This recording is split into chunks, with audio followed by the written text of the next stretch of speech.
أشهد أن محمد رسول الله.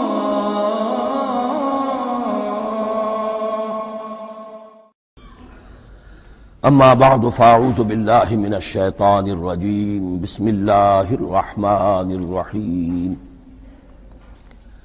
الحمد لله رب العالمين الرحمن الرحيم مالك يوم الدين إياك نعبد وإياك نستعين اهدنا الصراط المستقيم صراط الذين أنعمت عليهم غير المغضوب عليهم ولا الضالين آمين. رب اشرح لي صدري ويسر لي أمري واحلل عقدة من لساني يفقهوا قولي. اللهم ربنا ألهمنا رشدنا وأعذنا من شرور أنفسنا. اللهم أرنا الحق حقا وارزقنا اتباعه وأرنا الباطل باطلا وارزقنا اجتنابه. اللهم ربنا يسر لنا أمورنا كلها وأتمم لنا بالخير وتقبل منا فإنك خير المتقبلين آمین یا رب العالمین. معزز حاضرین اور محترم خواتین، ہم اللہ کے نام سے اس سال کی نماز تراویح کے ساتھ دورہ ترجمہ قرآن کا آغاز کر رہے ہیں۔ اس سے پہلے میں عرض کر چکا ہوں کہ اب میری عمر بھی کافی ہو چکی ہے، قمری حساب سے 68 برس مکمل ہو چکے ہیں، اور مختلف قسم کے عوارض بھی مجھے لاحق ہیں، اور بہت سے احباب نے اور رفقاء نے مشورہ دیا تھا کہ میں اتنا بڑا بوجھ اپنے ذمے نہ لوں، لیکن میں نے خالصتاً توکلاً علی اللہ اس کی ہمت کی، اس کا ارادہ کیا، اس کے لیے اہتمام بھی خصوصاً ہوا ہے۔ مجھے اندازہ ہے کہ اب میرے خیالات کی جو رو ہے وہ اب اتنی تیز نہیں ہے جتنی کبھی ہوا کرتی تھی۔ کراس ریفرنسز بھی جو ہیں قرآن حکیم کے وہ اتنے مستحضر نہیں ہیں جتنے کبھی ہوتے تھے، بلکہ واقعہ یہ ہے کہ میری زبان بھی بعض اوقات لڑکھڑاتی ہے، اس لیے کہ مجھے جو ادویات استعمال کرنی پڑتی ہیں ان کا اعصاب پر بھی اثر ہوتا ہے، اور جو ہمارے اعضائے رئیسہ ہیں ان پر بھی اثر ہوتا ہے۔ بہرحال ان سب کے علی الرغم اللہ کا نام لے کر آغاز کر رہے ہیں۔ میری انتہائی نگارش یہی ہے، تیرے نام سے ابتدا کر رہا ہوں۔ ابھی میں نے سورہ فاتحہ کی تلاوت کی اور آپ نے سماعت فرمائی۔ یہ سورہ مبارکہ مصحف کے اعتبار سے تو پہلی سورت ہے ہی، سب کو معلوم ہے، لیکن یہ بھی نوٹ کر لیجئے کہ یہ نزول کے اعتبار سے بھی سب سے پہلی مکمل سورت جو حضور پر نازل ہوئی وہ یہی ہے۔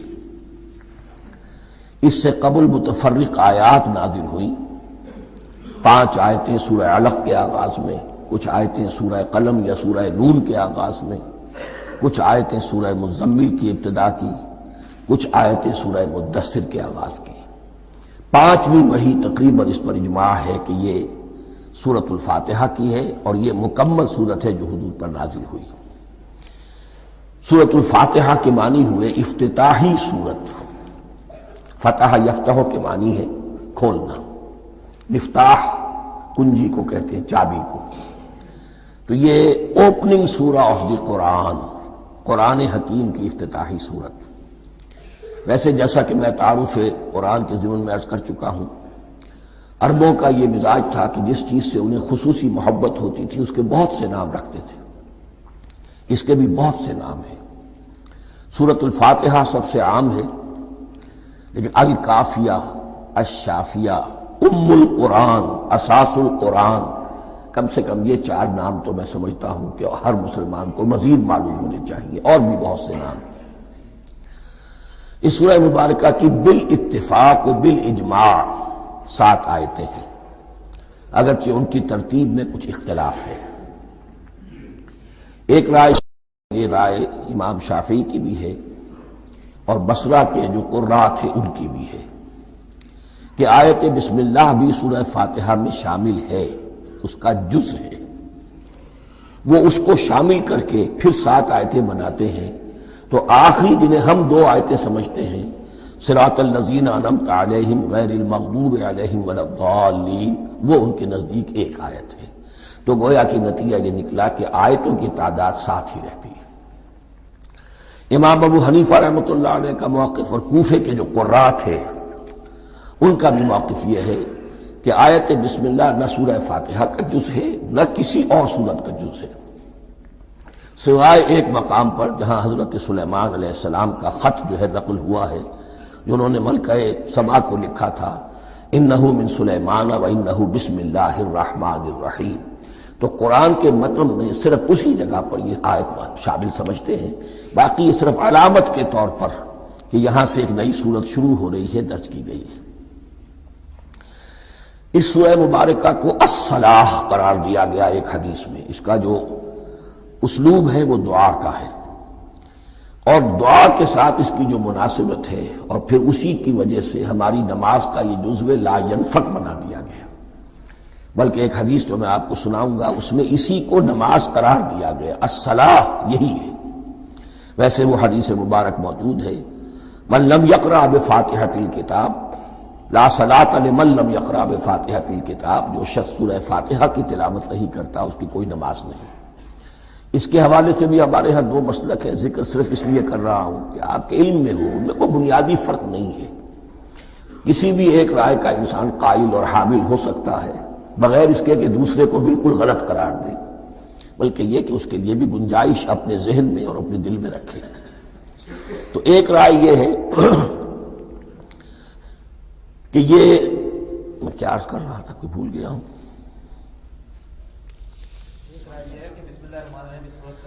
جی، اور دوسری آیت یہ ہے کہ اس کا حصہ نہیں ہے۔ اسی اعتبار سے یہ کہ یہ سورہ مبارکہ نماز میں پڑھی جانی ضروری ہے، لا صلاۃ لمن لم یقرأ بفاتحۃ الکتاب۔ البتہ یہ اختلاف ہے، یہ بات جو میں ذکر کر رہا تھا جو ذہن سے نکل گئی، کہ آیا مقتدی جو ہے امام کے پیچھے کھڑا ہو کر جب نماز پڑھ رہا ہو تو کیا اس صورت میں بھی اس کے لیے لازم ہے کہ سورہ فاتحہ پڑھے؟ اس میں 2 رائے ہو گئی، بلکہ 3۔ ایک رائے انتہائی ہے اور وہ فقہ حنفی کی طرف منسوب ہے کہ اگر آپ امام کے پیچھے مقتدی کی حیثیت سے نماز پڑھ رہے تو کسی بھی رکعت میں آپ سورہ فاتحہ نہیں پڑھیں گے۔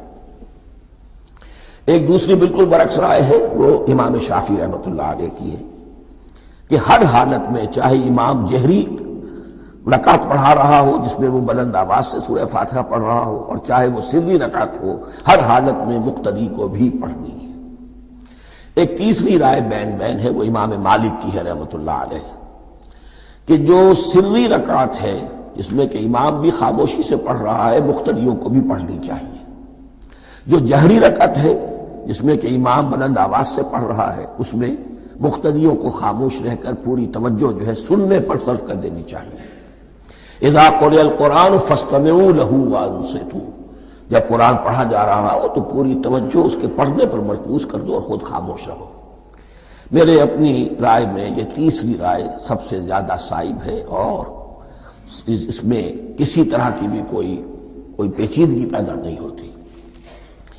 بہرحال اس سورہ مبارکہ کا جو اسلوب ہے میں نے عرض کیا دعائیہ ہے، البتہ قرآن مجید کے علم اور حکمت کے اعتبار سے، اس کے فلسفے کے اعتبار سے ایک بات سمجھ لینی چاہیے۔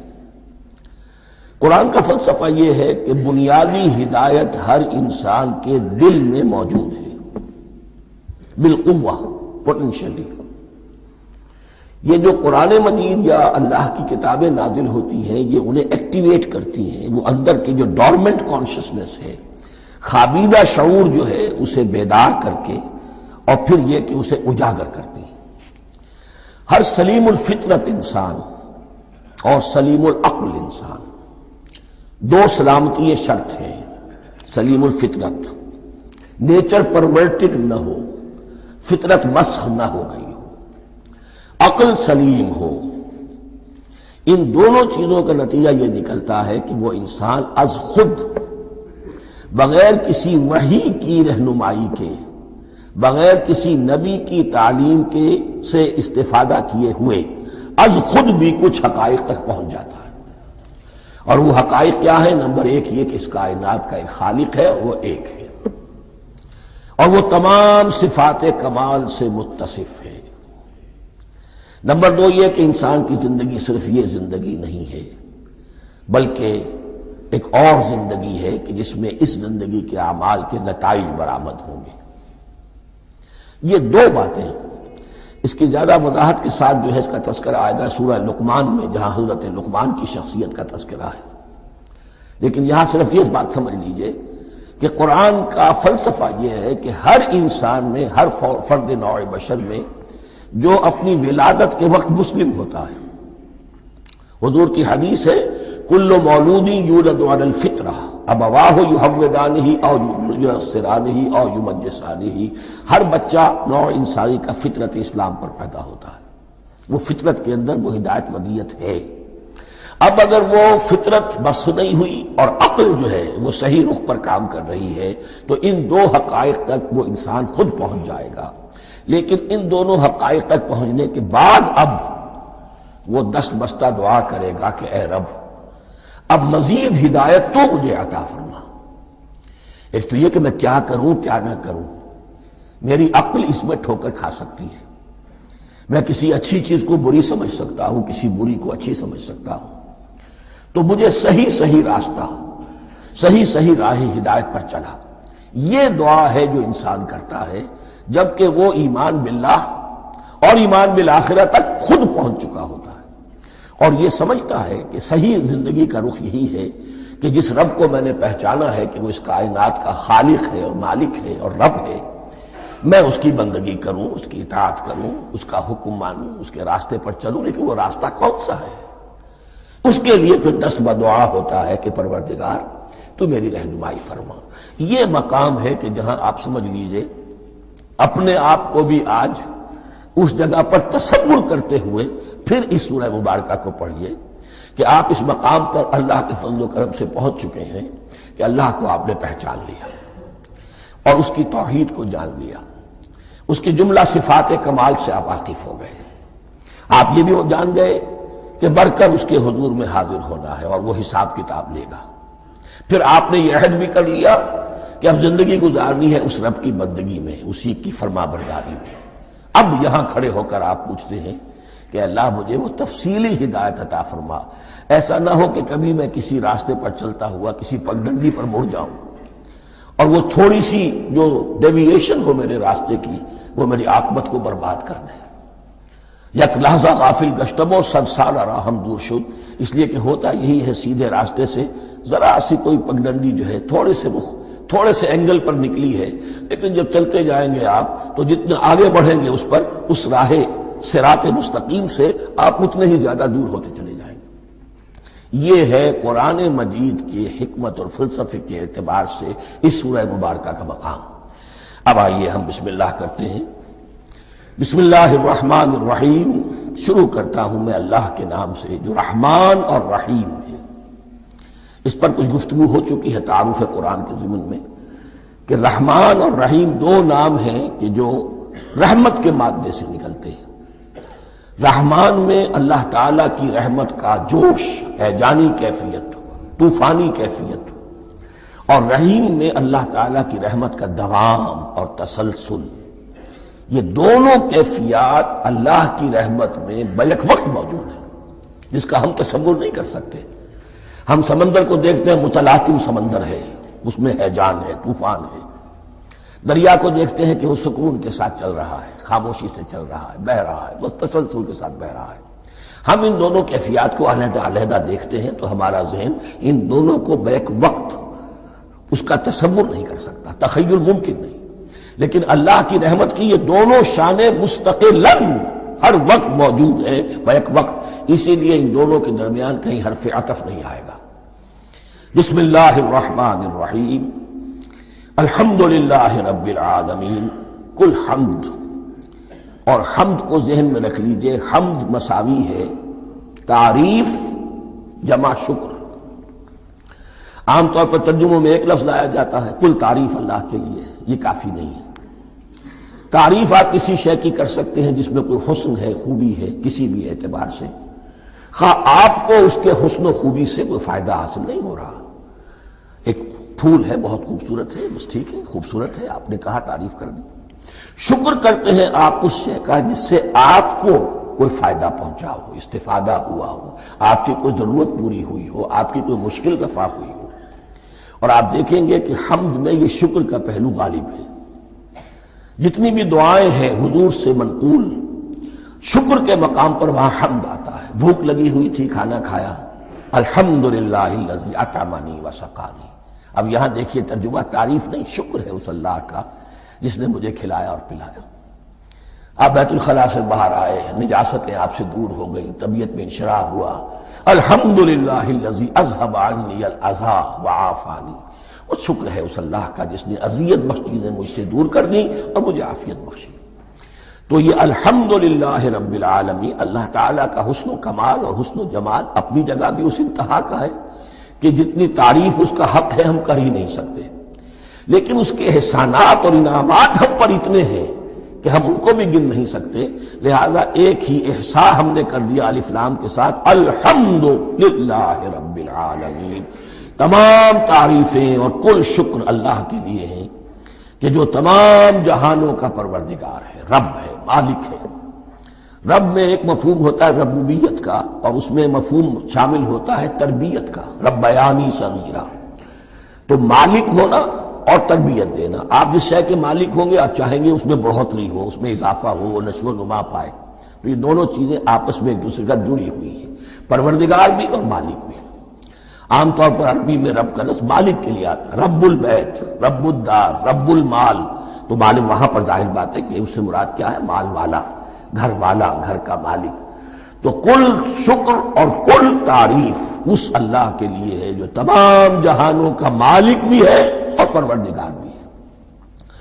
الرحمن الرحیم، رحمان ہے اور رحیم ہے۔ اب دوبارہ اس کی میں وضاحت نہیں کروں گا۔ مالک یوم الدین، یوم دین کا مختار مطلق ہے۔ دین عربی زبان میں کہتے ہیں بدلے کو، دناہم کما دانو، کما تدینو تو دانو، یہ کہاوت ہے۔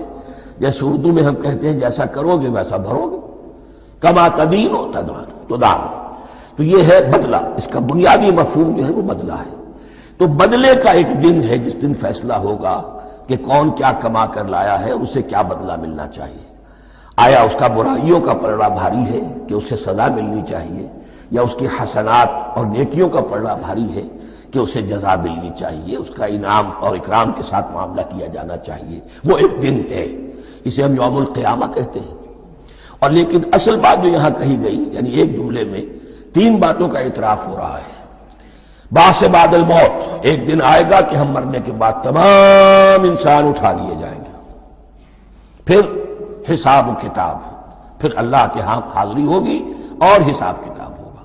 اور تیسرا یہ کہ اس حساب کتاب کے دن کا مختار مطلق اللہ ہے، یعنی کسی اور کو اپنے ذہن میں سہارا بنا کر آپ زندگی گزاریں کہ وہ مجھے چھڑا لے گا، یا وہ ہستی جو ہے اتنی زوردار ہے کہ وہ مجھے بچا لے گی، اس سے اپنے دل کو، اپنے ذہن کو بالکل پاک کر لیجئے۔ مالک یوم الدین، ایک دوسری جگہ پر قرآن میں آیا ہے، اس روز کوئی پکارنے والا پکارے گا، لمن الملک اليوم للہ الواحد القہار، آج کے دن کس کا اختیار مطلق ہے؟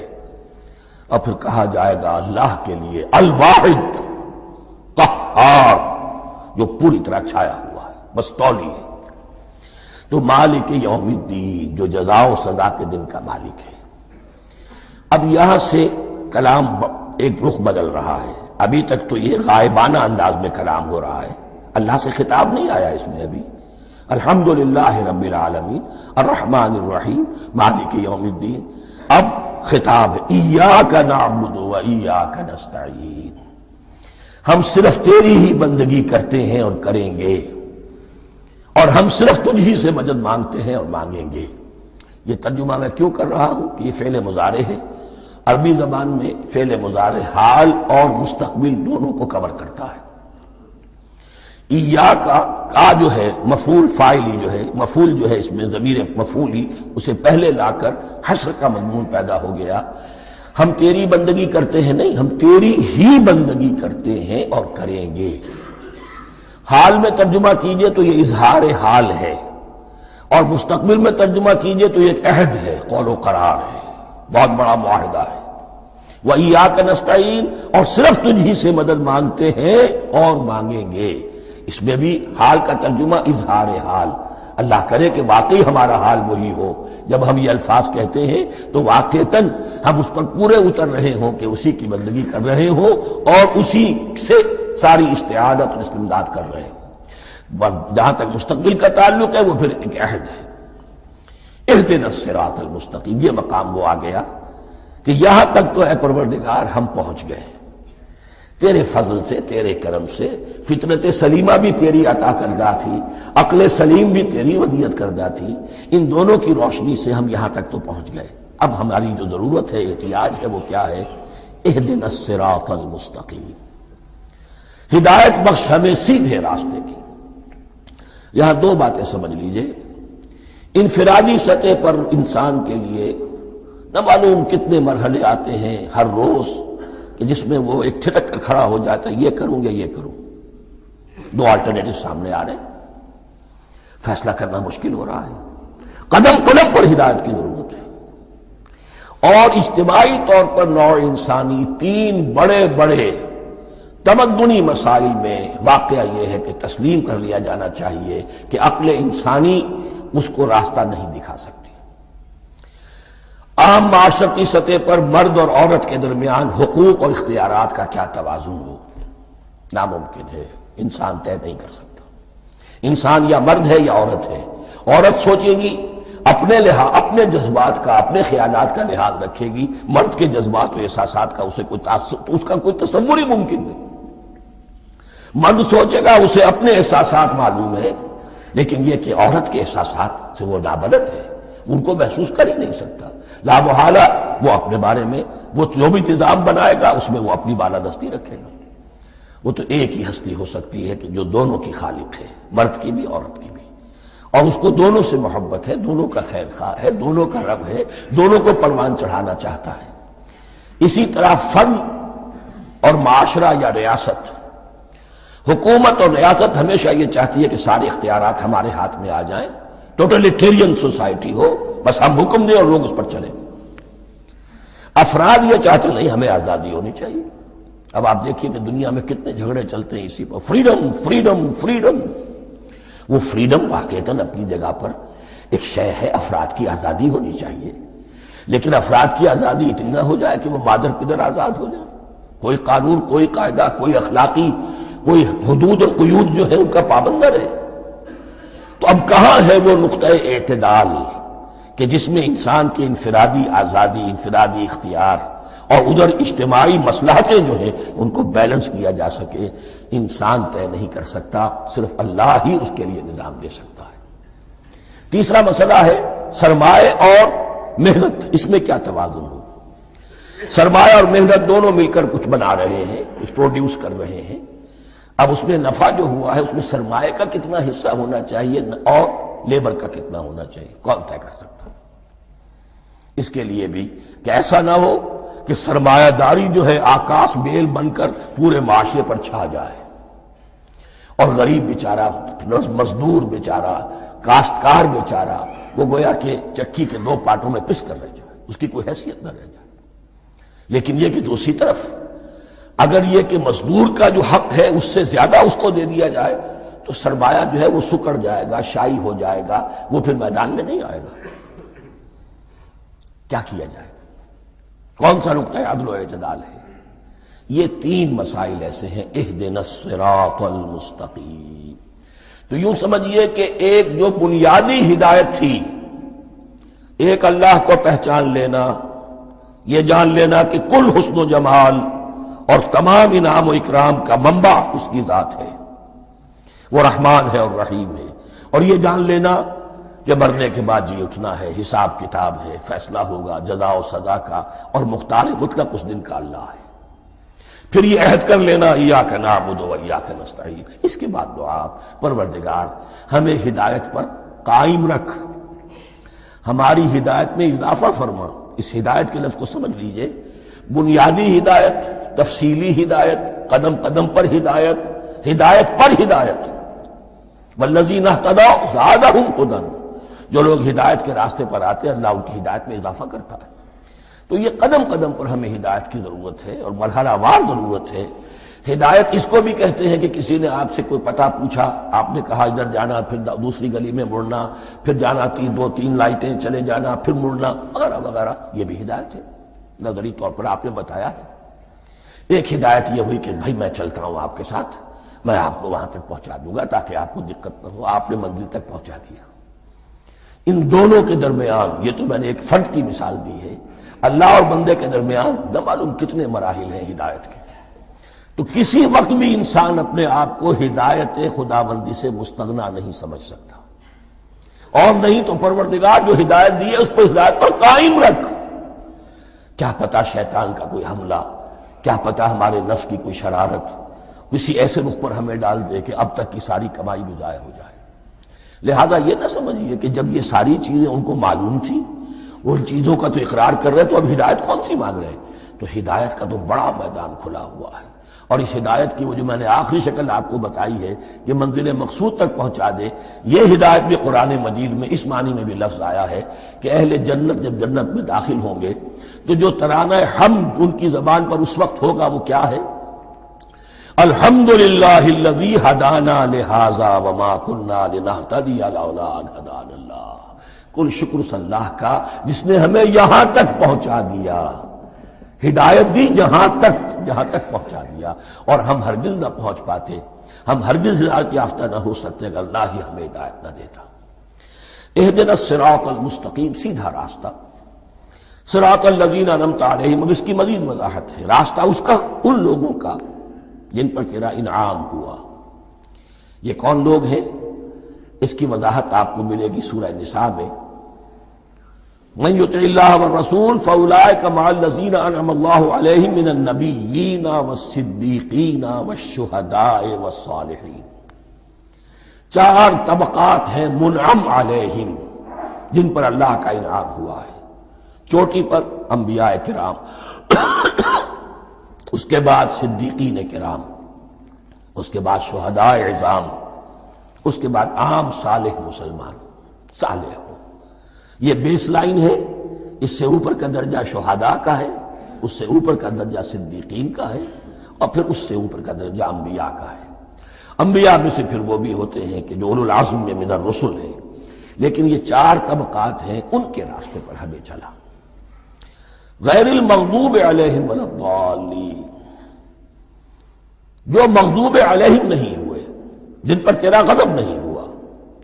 اور غضب ہوتا ہے ان پر کہ جو ہدایت کے واضح ہونے کے بعد ہدایت کو ترک کر دیں، وہ ہے مغضوب علیہم.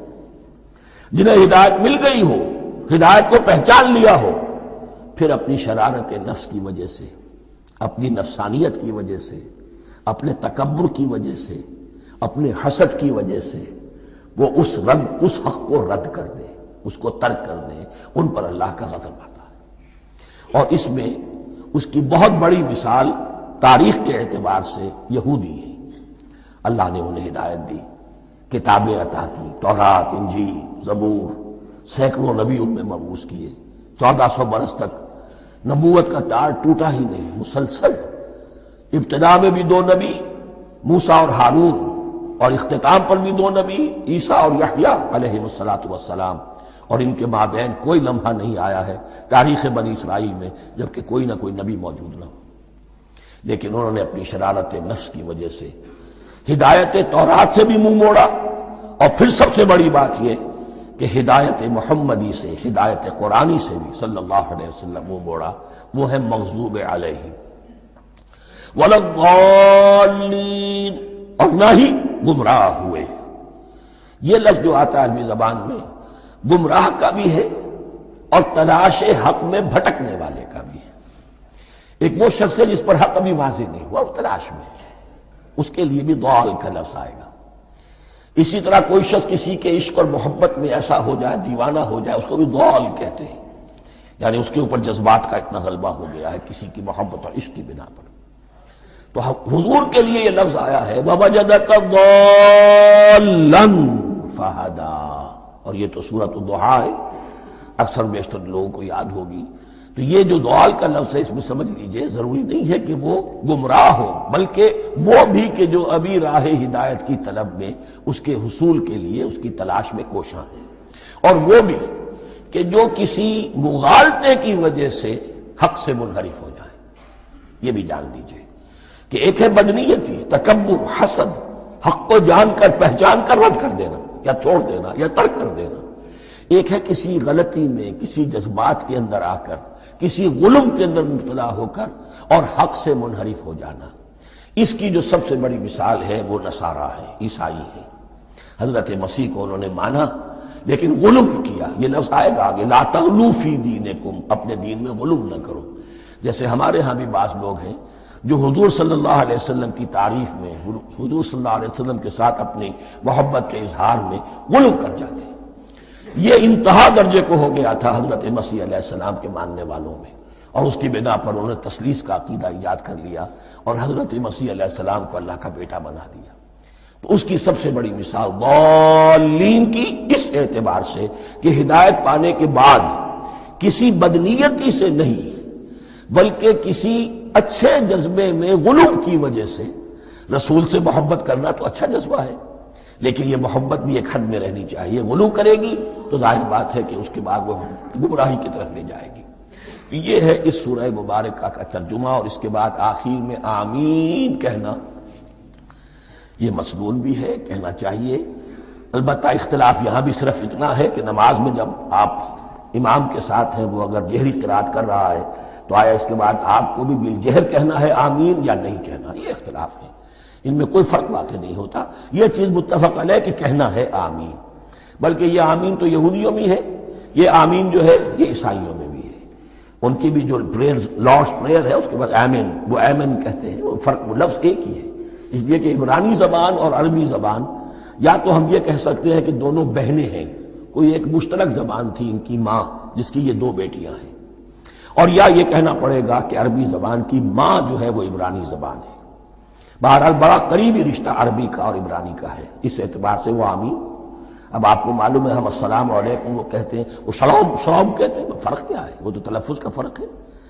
اسی طریقے سے اور بہت سے الفاظ ہیں، میں بعد میں بتا۔ اب میں اس سورہ مبارکہ کے بارے میں خاص حدیث آپ کو سنانا چاہتا ہوں، اور اسی سے در حقیقت جو امام ابو حنیفہ کا موقف ہے رحمۃ اللہ علیہ، اس کی حقانیت مزید مبرہن ہو جائے گی۔ یعنی کیا کہ آیت بسم اللہ سورہ فاتحہ کا جز نہیں ہے، سورہ فاتحہ الحمدللہ رب العالمین سے شروع ہوتی ہے۔ وہ میں آپ کو بتانا بھول گیا کہ جن کے نزدیک یہ سورت کا جز ہے وہ پھر جہری قرات میں بسم اللہ الرحمن بھی بلند آواز سے کہیں گے، اور جن کے نزدیک یہ سورہ فاتحہ کا جز نہیں ہے وہ نہیں کہیں گے، وہ الحمدللہ رب العالمین سے قرات کریں گے۔ تو کوئی فرق نہیں ہے بنیادی۔ یہ حدیث جو ہے یہ مسلم شریف میں ہے اور حدیث قدسی ہے۔ اس کے راوی حضرت ابو ہریرہ ہے رضی اللہ تعالی عنہ، اور اس حدیث نے اس سورت کے مضامین کا نہایت عمدہ تجزیہ کر دیا ہے۔ حدیث کے الفاظ سن لیجئے، قسمت الصلاۃ بینی و بین عبدی نصفین۔ اللہ تعالیٰ فرما رہے ہیں، حدیث قدسی ہے، میں نے نماز کو، صلاۃ کو اپنے اور اپنے بندے کے درمیان آدھا آدھا تقسیم کر لیا۔ فنصفها لی ونصفها لعبدی، اس کا نصف جو ہے وہ میرے لیے ہے اور نصف جو ہے وہ میرے بندے کے لیے ہے۔ وَلِعَبْدِي مَا سَأَلَ، اور جو میرے بندے نے مانگا میں اسے دوں گا، میرا وعدہ ہے یا میں نے اسے دیا۔ اس کے بعد اس کی تفصیل آتی ہے، اذا قال العبد، جب بندہ کہتا ہے الحمدللہ رب العالمین، قال اللہ حمدنی عبدی، جب بندہ کہتا ہے الحمدللہ رب العالمین، اللہ فرماتا ہے میرے بندے نے میری حمد کی۔ وَإِذَا قَالَ الرَّحْمَٰنِ الرَّحِيمِ قَالَ اللَّهُ اثْنَىٰ عَلَيَّ عَبْدِي، جب بندہ کہتا ہے الرحمن الرحیم، اللہ فرماتا ہے میرے بندے نے میری ثنا کی۔ وَإِذَا قَالَ مَالِكِ يَوْمِ الدِّينِ قَالَ اللَّهُ تَعَالَىٰ مَجَّدَنِي عَبْدِي، میرے بندے نے میری تمجید بیان کی، میری بزرگی بیان کی۔ اب یہ 3 آیتیں ہو گئیں، تینوں میں اللہ کی حمد ہے، ثنا ہے، تمجید ہے. یہ 3 آیتیں خالص اللہ کے لیے ہو گئیں. اب چوتھی آیت آئی، ایاک نعبد و ایاک نستعین. اس کے بارے میں جب بندہ کہتا ہے اذا قال العبد ایاک نعبد و ایاک نستعین، قال اللہ تعالی ھذا ما بینی و بین عبدی ولعبدی ما سأل. یہ میرے اور میرے بندے کے درمیان ہے. یہ تو یوں سمجھیے کہ یہ گرہ لگ گئی ہے میرے اور میرے بندے کے مابین. اس نے مجھ سے قول و قرار کیا ہے، اس نے میری بندگی کا اعتراف کیا ہے، اس نے تسلیم کیا ہے کہ میری ہی بندگی کرتا ہے اور کرے گا، اور مجھ سے مدد چاہیے ہے. ھذا ما بینی و بین عبدی، یہ معاہدہ ہے. معاہدہ 2 فریقوں کے مابین ہوتا، یہ میرے اور میرے بندے کے مابین ہے. وَلِ عَبْدِي مَا سَأَلَ، اور میں نے اپنے بندے کو دیا جو اس نے مانگا. وہ میری مدد چاہتا ہے، میری مدد اس کے شامل حال رہے گی. فَإِذَا قَالَ، اور جب بندہ کہتا ہے اهْدِنَا الصِّرَاطَ الْمُسْتَقِيمَ صِرَاطَ الَّذِينَ أَنْعَمْتَ عَلَيْهِمْ غَيْرِ الْمَغْضُوبِ عَلَيْهِمْ وَلَا الضَّالِّينَ، قَالَ اللَّهُ تَعَالَى هَذَا لِعَبْدِي وَلِعَبْدِي مَا سَأَلَ. یہ 3 آیتیں یہ میرے بندے کے لیے ہیں. اهْدِنَا الصِّرَاطَ الْمُسْتَقِيمَ، اسی صراط مستقیم کی وضاحت ہے مثبت. صراط الذین انعمت علیہم، اسی صراط المستقیم کی وضاحت ہے منفی انداز میں، غیر المغضوب علیہم ولا الضالین. یہ سب میرے بندے کے لیے ہے اور میں نے اپنے بندے کو دیا جو اس نے مانگا. اس کو میں نے ایک مرتبہ یہ ترازو کی شکل میں اس کو لکھوایا تھا. دیکھیے یہ ایاک نعبد و ایاک نستعین، یہ ہے وہ ترازی کی وہ ڈنڈی. واو جو ہے ایاک نعبد و ایاک نستعین، واو جو ہے گویا کہ وہ مٹھ ہے جس سے کہ ترازو کو پکڑا جاتا ہے. ادھر ایک پلڑا ہے جس کی 3 آیتیں ہیں، الحمدللہ رب العالمین الرحمن الرحیم مالک یوم الدین. اس کا نتیجہ کیا نکلا؟ ایاک نعبد. آپ نے شاید یہ سنا بھی ہو، ایک بہت ہی عمدہ قرات کا جو ریکارڈ ہے قاری عبدالباسط عبدالصمد کا، وہ یہیں سے چل کر سورہ فاتحہ کی قرات کر کے ایاک نعبد پر آ کر رکتا ہے. الحمدللہ رب العالمین الرحمن الرحیم مالک یوم الدین ایاک نعبد. گویا کہ یہاں یہ صورت بالکل ہاف ہو گئی ہے. 3 آیتوں میں اللہ کی حمد ہے، ثنا ہے، تمجید ہے، جس کا نتیجہ ہم تیری ہی بندگی کرتے ہیں، تیری ہی اطاعت کریں گے. لیکن اب اس کے بعد سوال ایاک نستعین، اسی کی جو استعانت کیا درکار ہے ہمیں؟ ہدایت. ہدایت سب سے بڑی استعانت ہے، ہدایت ہی تو سب سے بڑی مدد ہے. اهدنا الصراط المستقیم صراط الذین انعمت علیہم غیر المغضوب علیہم ولا الضالین. یہ ایاک نستعین کے حکم کے ساتھ یہ 3 آیتیں آ گئیں. اهدنا الصراط المستقیم صراط الذین انعمت علیہم غیر المغضوب علیہم ولا الضالین. قسمت الصلاة بینی و بین عبدی نصفین فنصفها لی ونصفها لعبدی ولعبدی ما سأل. اللہ تعالیٰ اس سورہ فاتحہ کا جو اصل مفہوم ہے وہ بھی ہمارے ذہنوں پر، ہمارے شعور کی سطح پر اسے اجاگر کیے رکھے. ہمیں توفیق دے کہ جب بھی پڑھیں، جب بھی سنیں تو وہ کیفیت اگر ہو جائے. اس لیے کہ ایک حدیث ہے کہ الصلاۃ معراج المومنین، نماز تو اہل ایمان کے حق میں معراج کے درجے میں ہے. اس حوالے سے ہم یہ سمجھ سکتے ہیں کہ کوئی وقت ایسا آ سکتا ہے کہ انسان کو واقعتاً، روح انسانی واقعتاً اللہ کے یہ جواب سنے. انہونی بات نہیں ہے. ہوتا ہے خطاب آخر، اٹھتا ہے حجاب آخر، کرتے ہیں خطاب آخر. یہ تو ہوتا ہے. مخاطبہ الہی، یہ تو میں نے عرض کیا کہ ثابت ہے. مخاطبہ، محادث اور تحدیث، اللہ بندوں سے کلام کرتا ہے.